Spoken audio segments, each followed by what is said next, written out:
So I wanted to talk, Professor Badri talked about the past, present, and future. I want to talk a bit about how we are dealing with that with this association. So this conference was organized as a sort of launching this association, the International Association of Islamic Psychology.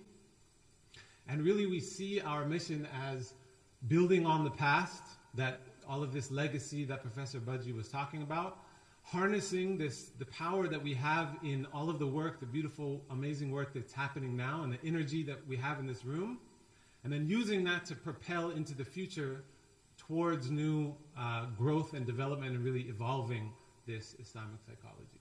So why the IAIP now? The reality is that it's because now is the time. And that has been really clear and evident in this past year. There is this amazing surge of energy and focus on Islamic psychology to the point where it's like this palpable feeling that the time is now and people are ready for it. And this is evidenced by the work that we're trying to do with association. The doors have just been opening that we couldn't have imagined it happening so easily. And this makes it very clear that this is Allah is opening these doors. Professor Malik and I, in 2009, we came up with this association idea. This is almost 10 years ago now. So we came up with the structure, we had the idea, we were ready to go with it. Even this logo that you see behind me, we created this almost 10 years ago. But this idea of bringing new knowledge that is talked about a lot in academia, this is not what we're doing. We're bringing old knowledge and we're renewing it and we're making it relevant to today and in the context of what people understand and how they can make sense of it and utilize it for today. And this is why I believe psychology is a really good platform for that. But really within what we're doing, it's Islam. It's not innovating something new. It's building and developing. But it's about evolving and developing and all doing this as a collective. It's not one group of people doing it, it's all of us doing it because it stands to benefit all of us, not just the people in this room, not just the Muslim Ummah, but the entire world. So our mission is very simple. Advancing the development and application of Islamic psychology to enhance the understanding of human psychology and promote health and well-being for all people. So this is a much wider vision than just for Muslims. It's not just, we're not talking about the psychology of the Muslim people, we're talking about the Islamic understanding of the human being, the Islamic understanding of psychology. And so within this work, we see this as having three main objectives underneath all of the work that we're doing. The first is reorienting the epistemological worldview that Western psychology is built upon. And the second objective is then to delineate this paradigm. So not just say the Western one is not working for us, we have to put effort into really articulating what it is that we're talking about. What is this paradigm? And then once that paradigm is firmly established and we have an understanding of this is the psychology we're talking about, this is the Islamic paradigm that we're working under, then it's about developing ways of utilizing that and putting it into application. And the way that we do this, the how, is in these four areas of focus. So the first is education, and then certification, publication, and research. So education, we have developed three tracks essentially: certificates, diplomas, and degrees. So we've partnered with institutions around the world to offer these education programs. Right now we are working with Al-Nilain University in Sudan and Cambridge Muslim College in the UK and at Zaim University in Istanbul. The certificate track, we have Certificate 1 and 2. Certificate 1 is the introduction to the theory of Islamic psychology, reorienting people to the paradigm, and then the Certificate 2 is taking that more into clinical applications and training on actual therapeutic approaches in counseling and psychotherapy. We also have a diploma degree that will be starting in 2019 at Al-Nilain University in Khartoum, Sudan. And what that will be is a one-year diploma in Islamic psychology with an optional transfer to a master's degree by writing a thesis. And so we also have the blessing of on-site there. We have the Malik Badri Center for Islamic Counseling and Psychotherapy. So people will actually have a practicum situation where they'll be able to have clinical practice on-site while they're in their academic training. The other thing is certification. So we certify educational institutions, individuals, and clinics. So the institutions, like I said, these institutions that are implementing our curriculum, or also other curriculum that may come from other sources that we would approve based on the content. And these, like I said, are the three right now that are certified. And then based on people going through this training, individuals will get certified. So if somebody goes through the certificate program or the degree program, they as individuals can get certified as practitioners. This requires not only education and a practicum, but also supervision. And right now we already have a number of people on this list based on Professor Badri's training and working with these people over a number of years. So you can actually find this on the website on islamic-psychology.org. There is a place where it says at the bottom, find a practitioner, and there's a whole database that you can search by location and geographic region. And then there's also a place where people can apply to become certified and find out how to go through the certification process. And then we certify clinics. So right now we have 3 clinics around the world that are certified by the IAIP. Like I said, the Malik Badri Center in Sudan at Al-Nilain. Khalil Center in the US, there's with branches in Chicago and the Bay Area and New York and I believe in LA now. And then in the United Kingdom in Bradford, Ihsan, you'll also hear more about that. There's a certified clinic with our very own Professor Skinner overseeing that. And so we hope to expand this to other countries and other clinics as people go through this certification. The idea with certification is to have a standard that we set that maintains Islamic integrity while also maintaining scientific and sound knowledge and sound practice. And then publication, so we have a journal, book publications, and articles.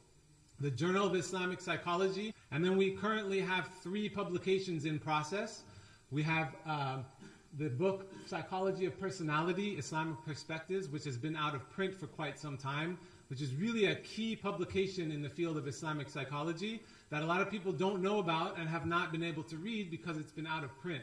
And so we've been working with, thankfully, Yasin Muhammad and Amber Hawk are on our advisory board, and they have given permission for us to reprint it.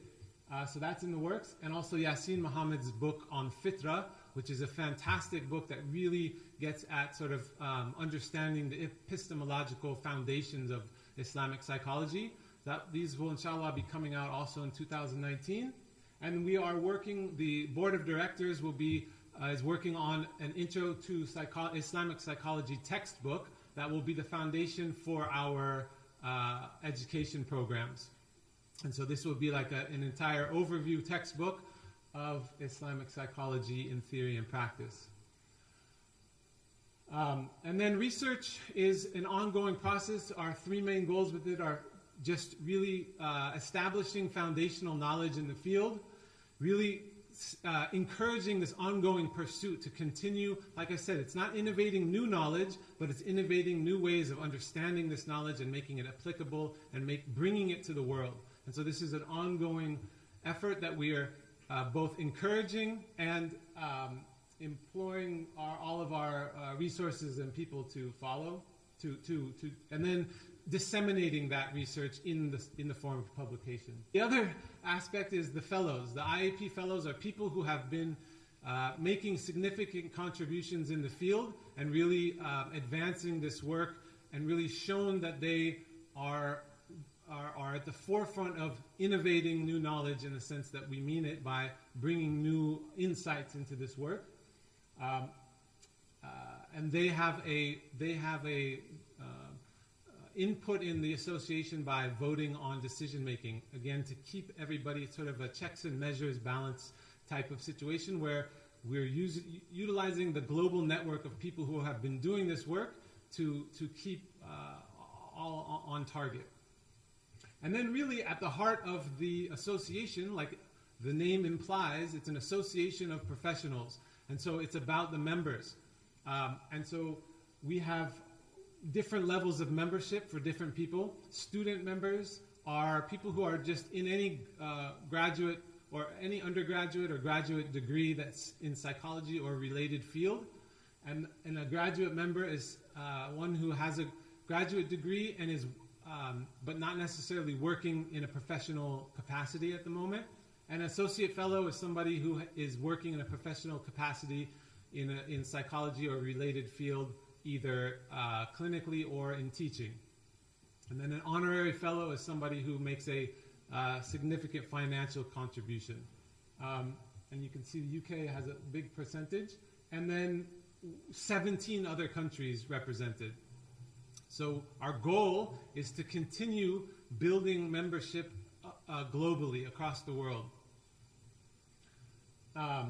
And you can join from our website, IslamicPsychology.org, at the top, just by clicking on that, and you can select the different membership. It's very easy. You just fill out a form, and it's a very minimal payment. For student membership, it's $15 a year, and the benefits are being connected with this network of amazing people, staying connected. We have an IAIP newsletter that will come out that will give people access to developments as they're happening. We'll also give people opportunities and resources to get involved in research and teaching opportunities, and then discounts, and just really staying linked to this work and really all supporting one another. And then you can find out the events that are happening by clicking on the events tab. The last thing I wanted to say is like I said, the doors have been opening amazingly for this work, and it's because of Allah subhanahu wa ta'ala, and not because of us, not because of money. We have no funding. All of the work that has been happening is by barakah. Wallahi, the amount of support that we've gotten just in people power and volunteer support like this is what's making this happen, but not because we as an association have a source of funding. Our intention is to have the work speak for itself and have the doors open. We're happy to be doing this work because we feel utterly compelled to do it. And I invite everybody here to support this work. The work that the world needs to be focusing on right now is the work on the heart. Bringing back the knowledge of the heart, not only to psychology, but to the world. Not only to Muslims, but to the entire Bani Adam. And I think we stand to offer this within the context of Islamic psychology more than anything else. We do not have a religious agenda in this project. We're not trying to push Islam. We're trying to bring to the world the light and illuminate the wisdom of the Islamic teachings. And this is really the mission. And I think this is why I implore you all to help support us. If you don't have money, to support, there's so many other ways to do it. Help us find funding. What I'm asking for you is just to get behind this cause in whatever way you can. And I think everybody here has a way to support it, even if it's not in direct material resources. So please use the power that you do have to help spread the word. Let people know of the work we're doing, and that we need people involved and we need support. We can all work together and band together as one to propel this thing forward into the future, and not being in competition or at odds with one another, but really how can we make this a communal effort and collaborate and build together to evolve Islamic psychology. This is something that we're all doing together, and we invite you to join us in this project. Thank you so much. Assalamu alaikum wa rahmatullahi wa barakatuh.